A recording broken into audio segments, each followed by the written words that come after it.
mala kenyam bana ngich commercial greetings loren near ke male e kon cholo male ni ke male ni ala dupten konde den aren lar male ke ken bana ngejo gwasa me kan konwe nyamre ngi kana men wala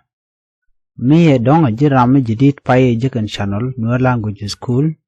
go region o gender channel there support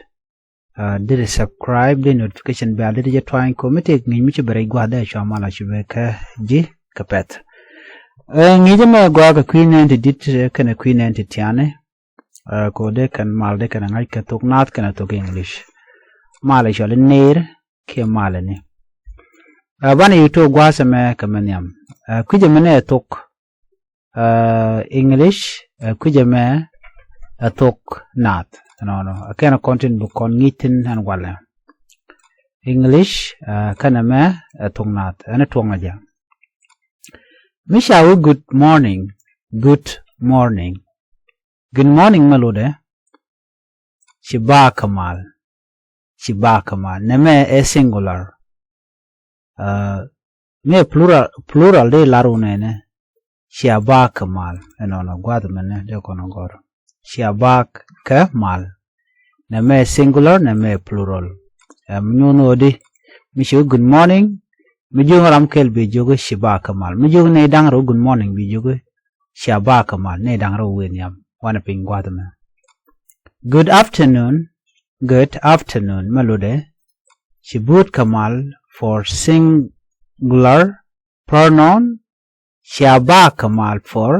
plural pronoun good afternoon malode shibut kamal me lerin jaram kel shiabut kamal lerin jane dangra wo wenyam shiabut kamal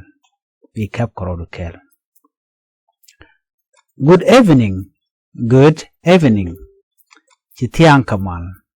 kamal for singular pronoun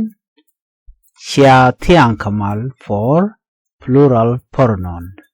Mishi we good evening gwada ke cha jungni je good evening jogo ni jide Tiang kamal ke jogo ni yede Tiang kamal jelot good evening amane. Good night melodo gwada mejane good night lo nodi ni ne kamal meram kel ni ne kamal medane dangro baga jogo nodi niena kamal mongwan ke rewe wenya baka jogo nodi niena kamal good night niena kamal ke niena kamal katok nat good night niena kamal ke niena kamal goodbye neme ener ke mal juran odi teni kamal ramudot taya kamal Kanatan one. Yen we gwara dien ka jugnada no goodbye di jugno de tene kamal ke taya kamal. Me ram kel bi jo tene kamal. Me gane dangro bi jugno de taya kamal. Goodbye thank God der lo no dotne kamal.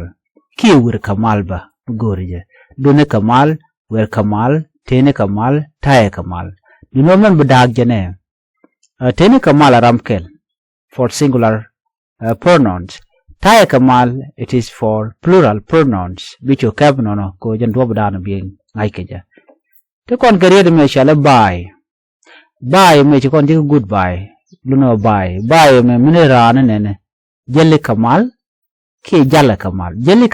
for singular pronoun raje ke kwiram kel jalla kamal raje ke plural pronouns mlone ne dangra wo wenyam jalla kamal bye goodbye lune tene kamal ke taya kamal bye lune jelly kamal ke jala kamal and follow for more ko binidi jidin because amala je gwas me no language is cool bani oje kingi do dien biatamal